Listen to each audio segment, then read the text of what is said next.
I don't think that you should be ending human life. And it's interesting, right? Because there's a whole big argument about this in the States, but I don't think you should be ending human life if your primary concern is that, oh, I'm too young, I need to experience more. Experience what? What, restaurants?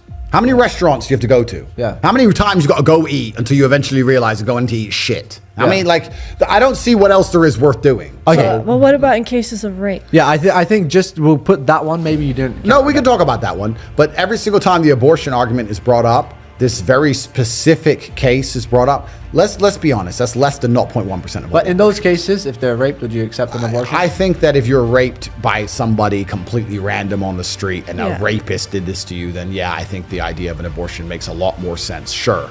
But to say that abortion's okay because women sometimes get raped, that's a false. No. That's No, a we're false not saying narrative. in a specific case, you know? It's in a specific case, yeah. but I think if you're with a man and you're having sex with that man And and you consent to it, you yeah. get pregnant by that man, you should just accept the responsibilities like a fucking adult and have some life. And the thing is, as you grow older, if you don't have a bunch of children, your later years are filled with deaths as opposed to being filled with births and life. I think if you don't have a family, or you don't have children, as you get older, the twilight years of your life are just everybody you know slowly dying, and there's no new life injected. So I think it's very important to do, and maybe young people don't understand that in time. But all in all, I think there's nothing more worthwhile for people to do than have children. And if you can financially afford it, then that's A what lot you should of teens or young people or even adults, they're suffering from a lot of mental health issues. do. Okay. And what's your advice to them? The world is hyper competitive. If you're going to be a man who's going to sit and say, I'm just sad, you are always going to lose in competition to men like me. Yeah. And there has to be losers for there to be winners. I am tired of sympathy. Sympathy doesn't work for anybody. I'm not going to sit here and be sympathetic for people who say they're too sad to try hard and be their best. Guess what?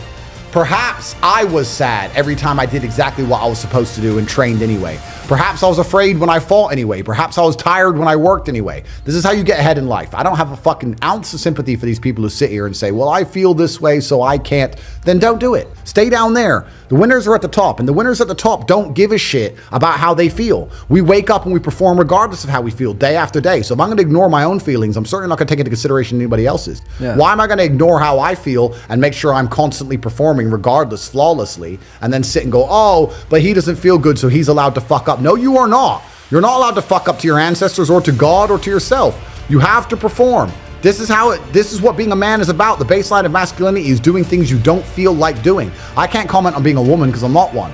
But the baseline of masculinity as a whole is the thing that makes a good man a man is that he does what he doesn't want to do. He doesn't want to work and he works anyway. He doesn't want to go to war and he fights anyway. He doesn't want to get up, he gets up anyway. That's the whole point of it. We didn't want to die in the Titanic. Guess what happened? We died in the Titanic. You can't sit there as a man and say you don't feel like it. You're not allowed to not feel like it. You're supposed to do it anyway, regardless. Yeah. So when a man sits there and says, oh, but you don't understand, I'm struggling with motivation. If you are struggling with the motivation to be a winner, then stay a fucking loser. No problem. Stay a loser. Don't care. Because in my circle, there's no losers around me. Your energy is disgusting. I find it revolting. I don't like weakness around me, even near me. Even people coming up saying hello to me. If you're depressed, don't even shake my hand. I do not have time for losers on any regard. Winners only. Yeah.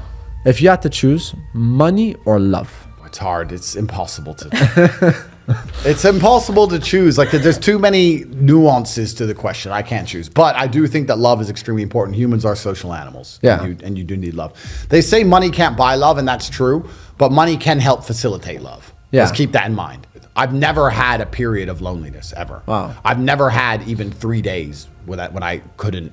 Wow. Never, ever. So ever. you've never really been alone in your life. Well, no, I've never needed to be. So do you? I could be, and I'm saying I could take a week away and go by myself somewhere. I'm saying I've never had a period where I didn't have a girl who was in love with me ever. The goal of a son is to be a built-on better version of his father, right? Yeah. So my goal as my father's successor is to be even more successful than he was, to be a better version of him. Yeah. I do my very best. I still think he was better than me in most regards, but in the one area I have surpassed him is clearly financially. But my father had a different mission, and he was focused on what he did, and he did a fantastic job of it. But yeah, he was not financially successful.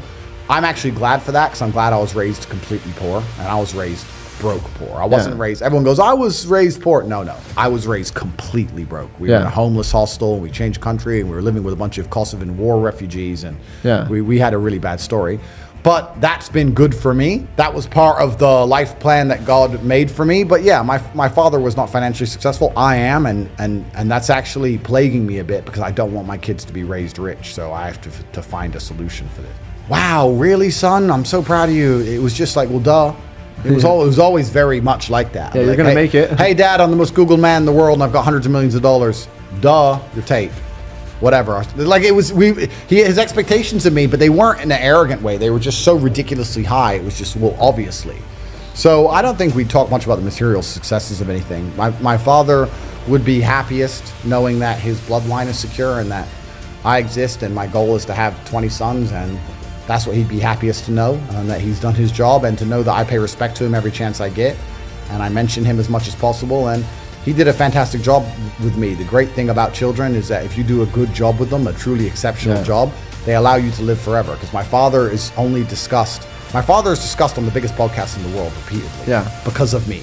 No, I love that. Which is good. I'm such a fantastic person that they discuss my origin, which means my dad is discussed. So if I do a fantastic job with my son, I will be discussed on the biggest podcast of the future, and you get to stay alive forever.